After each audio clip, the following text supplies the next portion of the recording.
UP की तर्ज पर महाराष्ट्र में भी दंगाइयों और उपद्रवियों के खिलाफ बुलडोजर एक्शन के मामले सामने आ चुके हैं। लेकिन 17 मार्च 2025 को हुई नागपुर हिंसा के आरोपी के घर को बुलडोजर से गिराना नागपुर नगर निगम को महंगा पड़ता हुआ नजर आ रहा है। दरअसल नागपुर हिंसा के मास्टरमाइंड कहे जाने वाले फहीम खान को हाई कोर्ट की नागपुर पीठ ने जमानत दे दी थी। अब कोर्ट ने कहा है कि किसी भी आरोपी के घर को गिरा देना ठीक नहीं है। इसीलिए नागपुर खंडपीठ ने नगर निगम को निर्देश दिया है कि या तो फहीम खान का घर दोबारा से बनाया जाए या परिवार को मुआवजा मिले। इसी बीच पिछले महीने उनकी पत्नी अलीशा के टिकट पर नगर निगम का चुनाव वो जीत चुकी हैं। 17 मार्च 2025 को नागपुर के महल इलाके में हिंसा हुई थी। हिंसा में जिनका नाम मास्टरमाइंड के तौर पर आया था, जो फहीम खान नाम है उनका, वो हमारे साथ इस वक्त बात करने के लिए। फहीम जी, बताइए कि आपका नाम सामने आया था, उस दौरान आपको जेल हुई थी, बाद में 4 महीने बाद आपको रिहा किया गया था।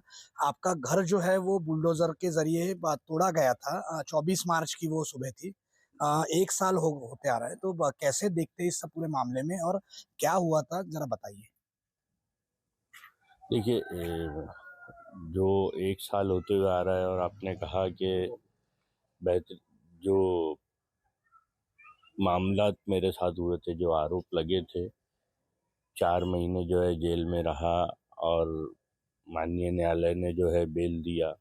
पुलिस की प्रॉपर इन्वेस्टिगेशन थी, कोई ऐसे फेक सबूत वगैरह सारी चीज़ें नहीं हुई मेरे साथ में। लाइक, जो भी आरोप लगे थे सही तरीके से इन्वेस्टिगेट करके जो कोर्ट में पेश किया, उसके आधार पर मुझे बेल हुई और आज मैं आपके सामने हूँ।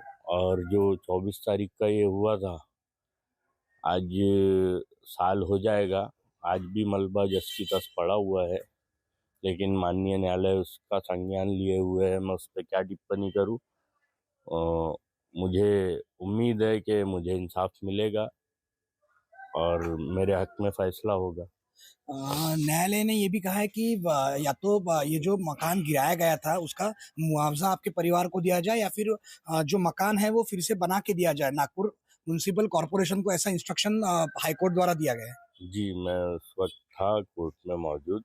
थोड़ा सा लेट हुआ, साल भर लग गया इस चीज़ को और पता नहीं कितना समय लगता है, लेकिन हो जाए तो बेहतर है, क्योंकि मलबा जो है रोड पर है। मैंने एनएमसी के अंदर में कंप्लेंट भी दिया था।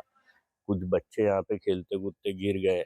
यहाँ पे जो है घूस वगैरह ये सारे जानवर और गंदगी हो रही है कि भाई ये कुछ किया जाए इसका, क्योंकि जब से ये हुआ है, जब से कोर्ट में केस है, हमने इसे हाथ तक नहीं लगाया। कई चीजें बदली है। आरोप हुए, आपको जेल हुई, आप 4 महीने बाद रिहा हुए। इस 1 साल में आपकी पत्नी जो है वो पार्षद का चुनाव जीती है एआईएमआईएम से। तो किस तरीके से देखते हैं, यहाँ की जो जनता है वो आपके साथ थी, चुनाव जीती है आपकी? जी, बिल्कुल। यहाँ की जनता ने जो है ना, ये बताया कि यहाँ पे उन्होंने एकता का सबूत दिया। जो कुछ मीडिया द्वारा दिखाया गया और जो कुछ हम पर आरोप लगे, लेकिन माननीय कोर्ट ने 4 महीने में बेल देकर ये भी बता दिया कि सबूत नहीं थे मेरे खिलाफ वो सारी चीज़ें।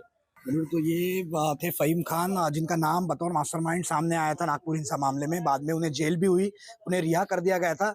उनका घर बुलडोजर के जरिए 24 मार्च 2025 को गिराया गया था, जिसके बाद फहीम खान की अब ये मांग है 1 साल होने के बाद कि किसी पर बुलडोजर एक्शन गलत तरीके से ना किया जाए।